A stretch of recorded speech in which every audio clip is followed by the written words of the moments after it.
Вы слухаете подкасты «Свободы». Гутаркі з Янам. Аўтарскі падкаст Яна Максімюка.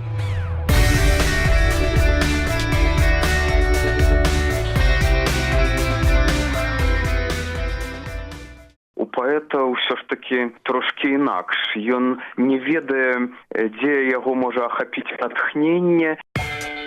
Я быў вельмі зачараваны гэтай паэтычнай формай.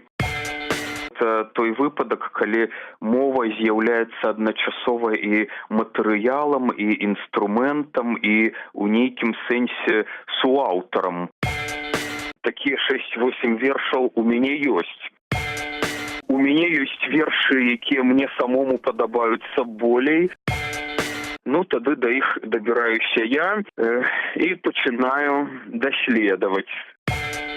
Добрый дзень. Сёння ў нас гутарка з Віктарам Жыбулем, паэтам і літаратуразнаўцам, удзельнікам разнастайных музычна-паэтычных перформансаў, а да таго да ўсяго вядучым навуковым супрацоўнікам Беларускага дзяржаўнага архіву музею літаратуры і мастацтва ў Менску.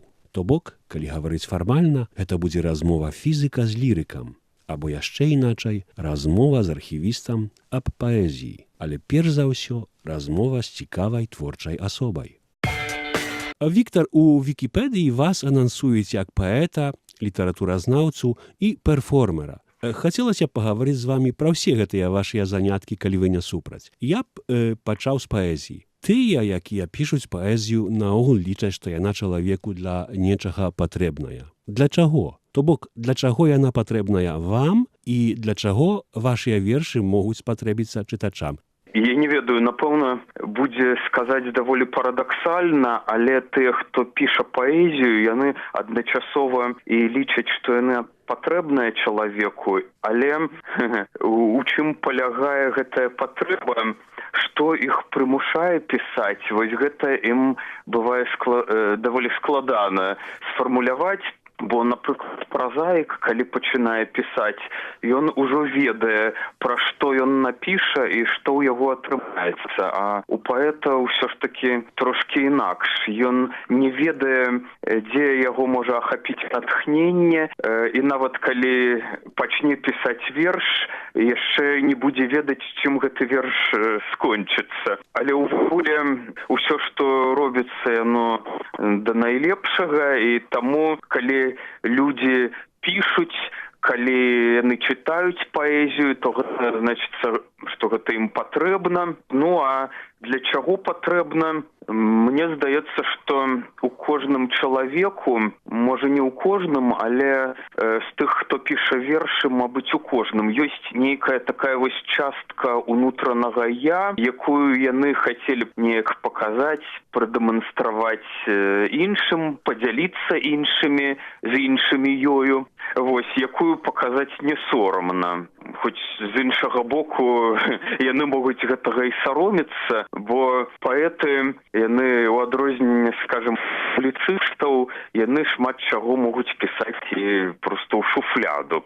Хочацца, каб гэта неяк яшчэ адляжалася. Можа, тады з'явіліся б і думкі, варта гэта ўвогуле выносіць ці не варта. Паэзія – гэта вельмі такі цудоўны сродак камунікацыі, прычым з дапамогай яе можна камунікаваць не толькі са сваімі знаёмцамі, але і з тымі людзьмі, якіх ты увогуле не ведаеш, але якія прачытаюць твае вершы дзесьці ў часопісе або ў інтэрнэце. І, адпаведна, камунікаваць з людзьмі, якія жылі задоўга да цябе або будуць жыць пасля цябе. Таму ў гэтым пляне паэзія – гэта адно з такіх найвялікшых, можна сказаць, найбольш цудоўных вынаходніцтваў, калі гэта можна назваць вынаходніцтвам, бо мне здаецца, што ўсё ж такі гэтае вось афармленне гукаў, словаў у радкі, у вобразы, яно сыходзіць ад унутранай патрэбы, вось, ад натуральнай патрэбы, а пра свае натуральныя патрэбы чалавек зноў-такі не задумваецца найчасцей. Яшчэ гэта такая выдатная магчымасць выказаць тое, што нельга або цяжка сказаць прозай, бо проза, нягледзячы на сваю таксама пэўную універсальнасць, яна часам некаторыя тонкія адценні і нюансы унутранага свету чалавека перадаць не тое, каб не здольная, а проста гэтая перадача, яна патрабуе нейкіх іншых асаблівых формаў. І тут якраз паэзія гэта самае тое. Вы сказалі, што паэзія это такое вынаходніцтва, мне это падабаецца. Проза для вас як форма выказвання, яна такая больш натуральная, я б сказаў бы. Это нешта такое, што чалавек не вынаходзіць, а ён як бы ад нараджэння гаворыць прозай. Тут просто ўсё залежыць ад таго, што хоча сказаць чалавек. Просто для адлюстравання, скажем, нейкіх панарамных падзей, нейкіх такіх, магчыма, тыповых з'яў, сітуацый эпохі, гэта патрабуе ўсё ж такі нейкага такога эпічнага палатна. Тут якраз, дарэчы, будзе проза. Але калі казаць пра нейкія унутраныя імпульсы чалавека, пра нейкія такія імгненныя ўражанні, нейкія такія рэфлексіі, ці нават пра нейкія мелодыі душы, якія з'яўляюцца ў чалавека так раптоўна, нечакана, у пэўныя моманты, тут, вядома ж, найлепей будзе паэзія. У невялікім вершы, у паэтычным творы, скажам, розныя там такія нагрувашчванні метафор, эпітэтаў, нагрувашчванні, дарэчы, ў добрым сэнсе. Яны будуць глядзецца дарэчна, а вось у прозе мне здаецца, што калі гэта які-небудзь эпічны аповед, то яны могуць проста адхіляць увагу на сябе ад асноўнай лініі, так бы мовіць. Хоць некаторым празаікам гэта не замінае. Не ведаю, калі казаць пра нейкія прыклады, то вось у Альгерда Бразыльча проза вельмі метафарычная, і гэта яму не замінае. Упершыню з прозвішчам Віктар Жыбуль я сутыкнуўся гадоў ужо, мусіць, 20 таму, калі ў мае рукі патрапіла кніжачка «Рогі гор». Это такая паліндромная паэма, і я паліндромамі крышку цікавіўся пры перакладзе Уліса Джойса. Там трэба было перакласці некалькі паліндромаў, і я так, магчыма, я не арыентаваўся, мне здавалася, ніхто паліндромам у беларускай літаратуры гэтымі забавкамі і не займаўся. І раптам нехта мне сказаў, што вось тут ёсць такі чалавек, які ў Менску напісаў, не тое, што паліндромы, ён напісаў цэлую паэму, менавіта паліндромамі. Чаму раптам вам захацелася напісаць такую экстравагантную рэч? Былі нейкія папярэднікі, якія такое пісалі? Ці проста вам захацелася быць першапраходцам?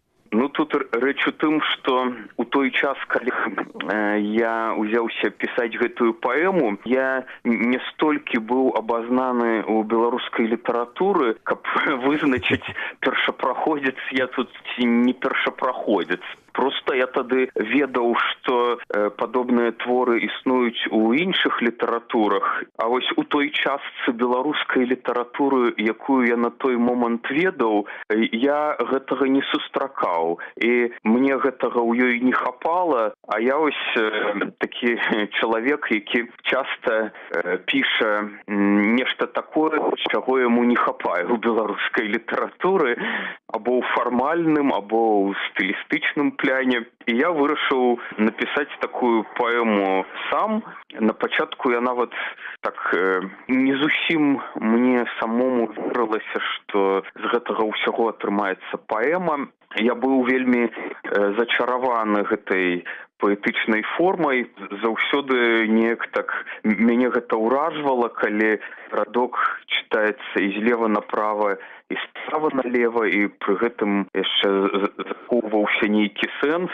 Паліндром, на маю думку, гэта той выпадак, калі мова з'яўляецца адначасова і матэрыялам, і інструментам, і ў нейкім сэнсе суаўтарам паэта. Тут уся справа ў выпадку. Могуць сысціся літары і слова ў такім суладдзі, але могуць не сысціся, тады паліндром не атрымаецца. Паліндромы пачалі з'яўляцца ў Грэцыі, у Рыме, вось у першае стагоддзе пасля Раства Хрыстова. Потым пазней яны сустракаліся ў паэзіі барока. Ёсць яны і ў нашага Сімеона Полацкага, праўда, на польскай мове. А потым доўгія часы паліндромы, карацей, ужываліся пераважна толькі як такая слоўная гульня, пакуль іх не вярнулі да літаратурнага жыцця футурысты на пачатку 20-го стагоддзя. А ў нашай беларускай літаратуры першыя паліндромы напісаў у 1960-х годах наш паэт-эмігрант Рыгор Крушына. А потым ужо на пачатку 90-х да паліндромаў звярнуўся наш сучаснік Серж Мінскевіч. Але калі я пісаў паэму «Рогі гор», я пра гэта яшчэ не ведаў. І я напісаў яшчэ некалькі паліндромных вершаў і паэмы «Палюгу ног і лап» і «Кацёл клёцак». Слухайце, а ці вядомыя вам, я б сказаў бы, такія народныя паліндромы, якія, скажа, вось народ прыдумаў, а не нейкі прафесійны ці паўпрафесійны паэт. Ну, у польскай мове, напрыклад, калі запытаць кагосьці, а ведаеце нейкі такі радок, які чытаецца спераду і ззаду таксама, дык хутчэй за ўсё кожны скажа «кобыла малы бок», так? Гэта такі народны паліндром. Хтосьці прыдумаў. Ці былі ў беларускай мове нешта такое? Можа, вам трапілася? Наконт беларускай я вось такіх народных не сустракаў, магчыма, таму што у беларускамоўная кніжная традыцыя, яна з'явілася пазней за польскую, там, або за расейскую, дзе ёсць вядомы такі паліндром «А роза упала на лапу азора», які часам прыпісваюць паэту Афанасію Фету, але часам, ну, карацей, адны даследчыкі прыпісваюць, а іншыя гэта абвяргаюць, спрачаюцца з імі, але факт, што паліндром такі агульнавядомы. А вось у нас я такога не сустракаў, хоць і тут ёсць пару цікавых фактаў. Напрыклад, у зборах фальклорыста Паўла Шэйна зафіксавана такая народная замова ад зубнога болю «Сатар арэпа тенет опера ротас», якая прамаўлялася менавіта вусна, і вось гэтыя знахары, якія яе прамаўлялі, яны маглі нават не ведаць, што гэта вусны варыянт самага старажытнага паліндрома на лацінскай мове, які запісваўся ў выглядзе магічнага квадрата і перакладаўся як «Сейбіт арэпа за працай трымае колы». Хоць зноў следчыкі спрачаюцца, ці арэпа гэта нейкае ўласнае імя, ці гэта слова гэльскага паходжання, якое азначае плуг.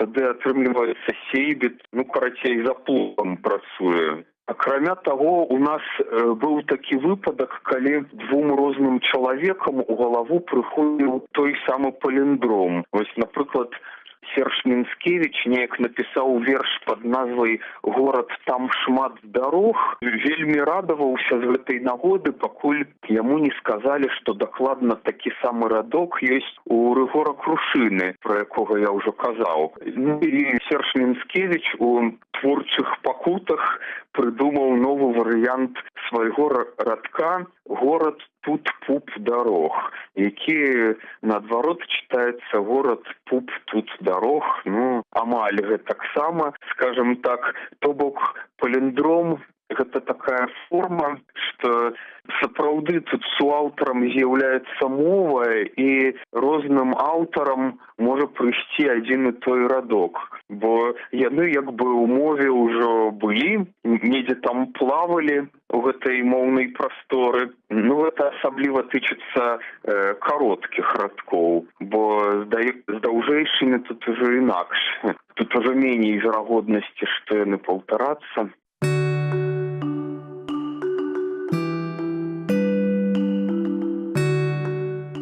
Размаўляем з Віктарам Жыбулем, паэтам і літаратуразнаўцам, удзельнікам разнастайных музычна-паэтычных перформансаў, вядучым навуковым супрацоўнікам Беларускага дзяржаўнага архіву музею літаратуры і мастацтва ў Менску. Галоўным чынам гутарым пра паэзію і пра тое, навошта і каму яна патрэбная.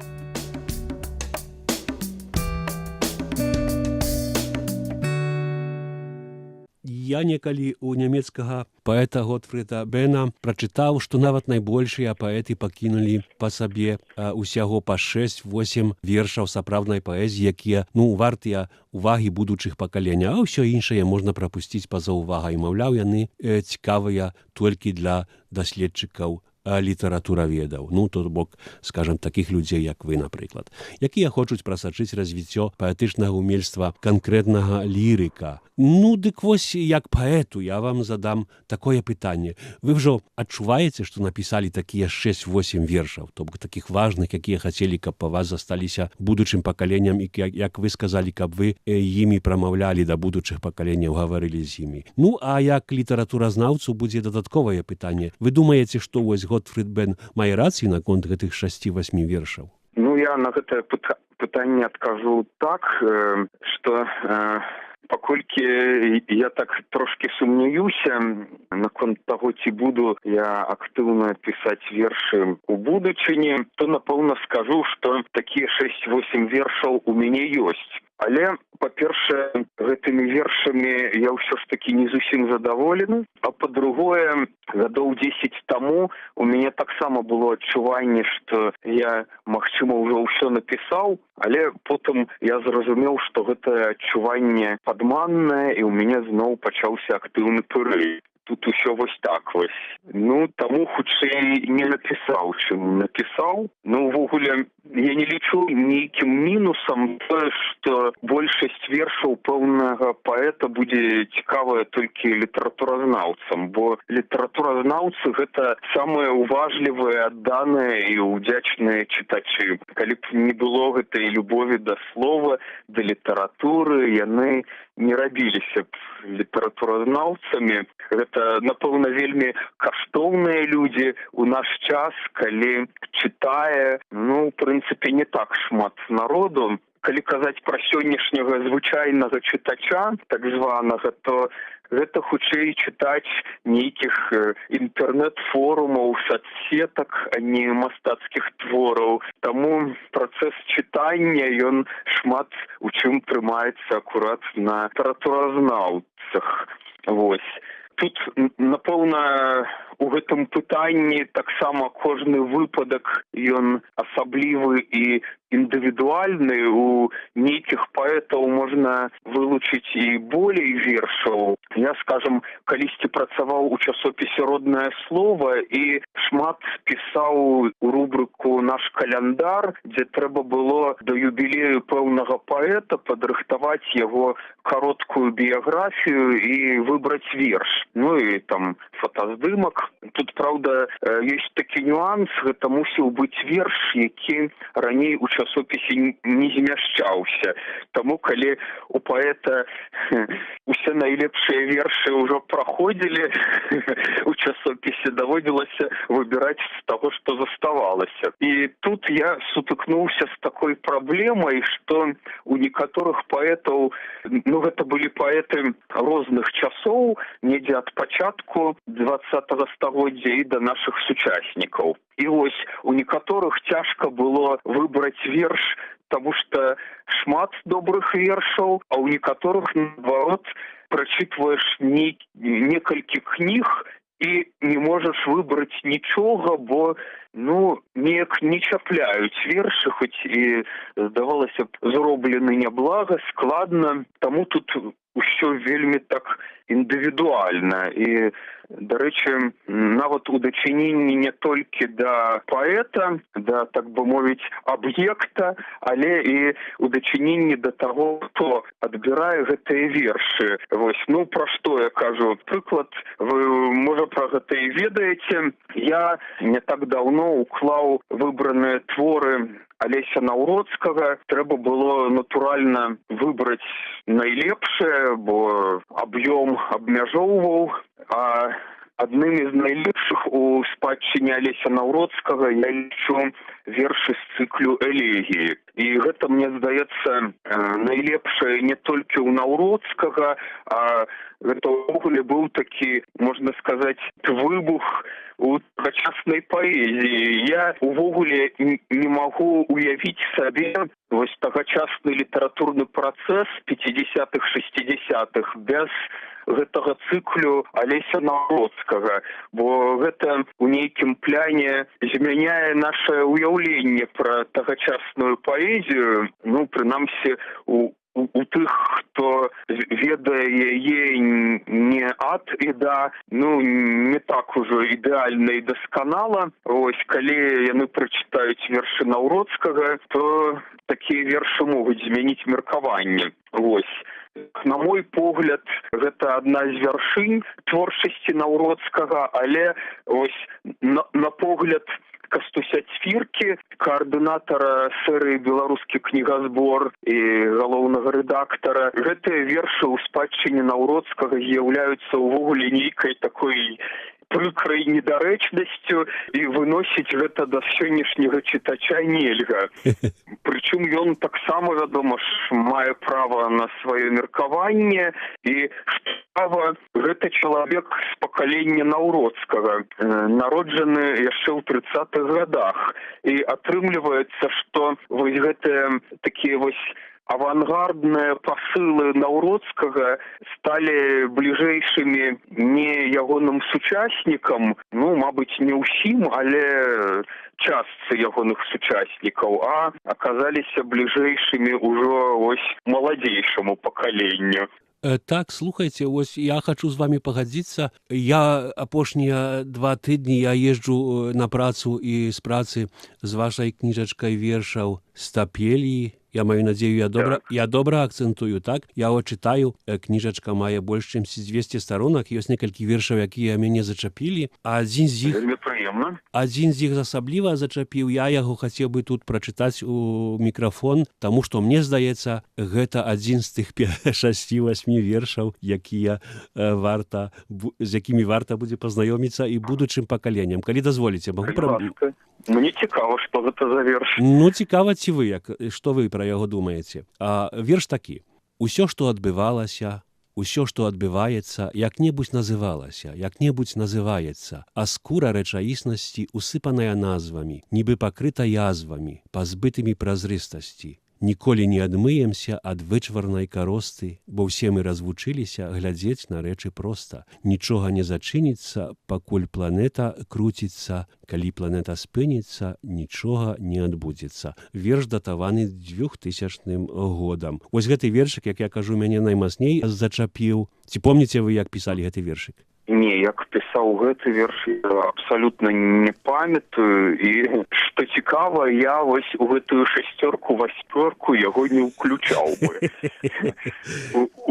У мяне ёсць вершы, якія мне самому падабаюцца болей за гэты. Ну, калі браць «Стапелі», то, напрыклад, вершы з радкамі «Распілаваныя дошкі пачынаюць зрастацца». Мне здаецца, ён лепшы, хоць зноў-такі яшчэ адзін доказ таго, што ось успрыманне паэзіі справа вельмі індывідуальная, вельмі суб'ектыўная, але я ведаю і іншых людзей, якія ўпадабалі менавіта гэты верш, які зачыталі вы. Напрыклад, віцебскі музыка Михаил Рубін нават паклаў яго на музыку, зрабіў яго песняй.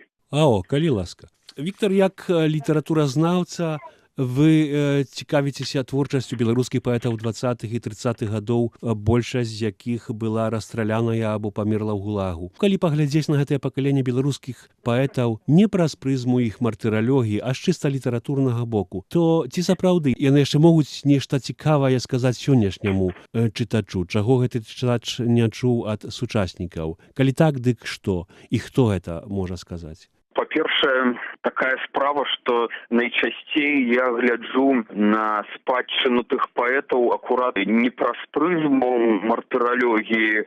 Я магу нават пачынаць даследаваць творчасць нейкага паэта, абсалютна нічога не ведаючы пра ягоны лёс і ягоную біяграфію. Так было з некаторымі паэтамі міжваеннага перыяду, вось пра якіх няма артыкулаў, скажем, у даведніках, у энцыклапедыях, вось, або таму што спадчыну яны пакінулі невялікую, або проста нашыя даследчыкі да іх яшчэ не дабраліся. Ну, тады да іх дабіраюся я і пачынаю даследаваць. Ну, вось, скажем, зачапіў мяне неяк верш у адным з выданняў 20-х гадоў «Загубіла зара залатая ключы». Верш уяўляе сябе вельмі такі цікавы эксперымент у галіне строфікі. Там шмат што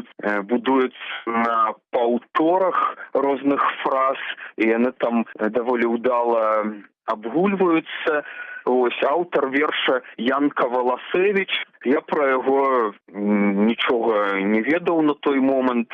Пачаў шукаць ягоныя іншыя вершы, пачаў шукаць нешта, нейкія біяграфічныя звесткі. Ну, праўда, у гэтым выпадку узнікла такая праблема, што не ўсе выданні, дзе ён друкаваўся, даступныя ў Беларусі. Ось, а тое, што даступнае, яно, магчыма, не цалкам дае ўяўленне пра яго як пра паэта, і іншыя яго вершы падаюцца не такімі ўдалымі, як вось гэты. Або, скажам, яшчэ раней калісьці упадабаў я такога паэта Міколу Бацюшкова.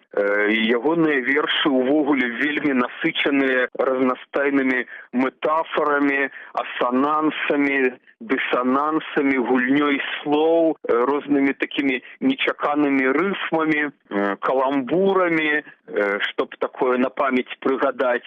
Ну, скажам, у скуры авечай, а воўчыя вочы, выходзіць вечар настрэчу ночы. Ну і гэтак далей. Або і ноч шакалам выхадзіла абгрызаць косткі мерцвякоў, калі пад гоман мацюкоў мяне матуля нарадзіла. Было скрываўленае неба, убінтавана ў марлю хмар, апошні сок піў цар камар. Ну і гэтак далей. Я займаўся даследаваннем ягонай творчасці, сабраў ягоных вершаў нямала, ну, каб скласці ўяўленне пра яго як пра творчую асобу. Але што датычыць біяграфіі, ёю я таксама займаўся і ўрэшце даведаўся, што паэт гэты загінуў у часы Другой сусветнай вайны. Я пра тое, што кожнага з тых паэтаў быў свой лёс.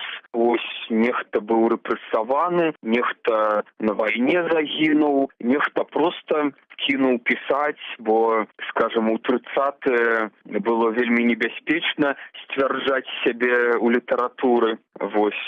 Ну, або іншыя былі нагоды, каб пакінуць літаратурную дзейнасць.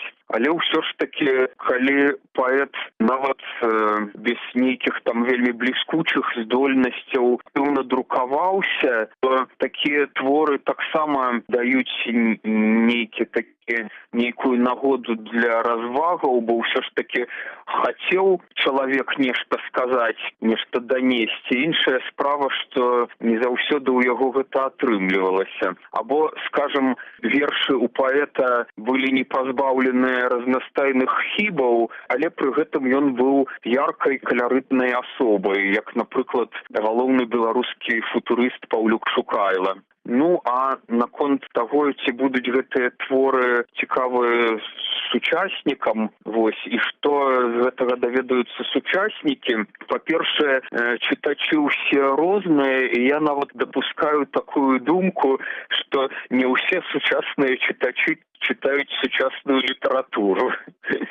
Ну, такіх, напэўна, мала, але яшчэ вельмі істотная рэч, што вось гэтая паэзія міжваеннай Беларусі, яна мае, напэўна, сваю непаўторную эстэтыку. Сучасныя паэты так ужо не пішуць. І калі сёння нехта захоча пабольш даведацца вось пра тую эпоху, пра тыя часы, неяк прасякнуцца гэтай атмасферай, то варта ўзяць, пагартаць, чытаць кнігі вось менавіта тых паэтаў, тых пісьменнікаў, бо сучаснікі нашы тады не жылі, і так добра пра той час яны не напішуць, чым тыя, хто жыў там, жыў тады. Я думаю, што вось гэты ваш адказ нас вельмі добра і гладка падвёў да апошняга майго пытання. Магчыма, вы ўжо часткова на яго адказалі, але я яго пастаўлю. На чым палягае ваша праца вядучага навуковага супрацоўніка Беларускага дзяржаўнага архіва музея літаратуры і мастацтва? Чым яна вас заваблівае? Заваблівае яна тым, што я люблю нешта адкрываць для сябе, а супрацоўнік архіва – гэта такая праца, якая дае магчымасць для пашырэння кругагляду, самаразвіцця, дазваляе выкарыстаць мае даследчыцкія здольнасці, і часам я адчуваю сябе дэтэктывам, які разблытвае нейкую складаную справу. Ну, скажем, калі раблю чарговае даследаванне па гісторыі беларускай літаратуры, ну, ось, як гэта было, напрыклад, з суполкай «Тавіц», таварыства аматараў выпіць і закусіць. Былі ў нас яркія публікацыі Лявона Юрэвіча яшчэ ў 90-х гадах, але сам Лявон Юрэвіч сумняваўся, што той тавіс сапраўды быў, бо не ставала нейкіх дакументальных пацвярджэнняў гэтага. І вось я у газеце за 31 год у Савецкай Беларусі знайшоў нататку, дзе пра ўсё пісалася прамым тэкстам. Ну, або вам вядомыя тыя мае матэрыялы пра Тодара Кляшторнага, пра Владзіміра Хадыку, пра іх адрасы, што публікаваліся на сайце Радыё Свабода. Тут таксама мне давялося так добра падаследаваць матэрыял. Але займаюся я у архіве не толькі гэтым. Я рыхтую выставы, пераважна да юбілеяў пісьменнікаў, дзе складаю экспазіцыі копій, а часам і арыгіналаў розных архіўных матэрыялаў, распрацоўваю канцэпцыі выставаў, прадумваю кожны стэнд, што на якім будзе. І, дарэчы, гэта датычыць не толькі пісьменнікаў. Аднойчы, напрыклад, я рабіў выставу і да юбілею беларускага кіно, да юбілеяў рэжысэраў Юрыя Тарыча і Владзіміра Корж-Сабліна. Таксама я па сваіх выставах і часам не толькі па сваіх экскурсіі, асабліва такі гарачы сезон атрымліваецца ў час канікулаў, калі настаўнікі прыводзяць вучняў у наш архіў-музей. Тут таксама багата працы атрымліваецца. Ну і, вядома ж, я рыхтую да публікацыі дакументы па гісторыі літаратуры, невядомыя творы пісьменнікаў, укладаю кнігі выбраных твораў, пишу артыкулы, выступаю на канферэнцыях. Такая вось праца цікавая. Дзякую, Віктар. Это была гутарка з Віктарам Жыбулем, паэтам, літаратуразнаўцам і архівістам. З вамі развітваецца Ян Максімюк. Вы слухаеце падкасты «Свабоды». Гутаркі з Янам. Аўтарскі падкаст Яна Максімюка.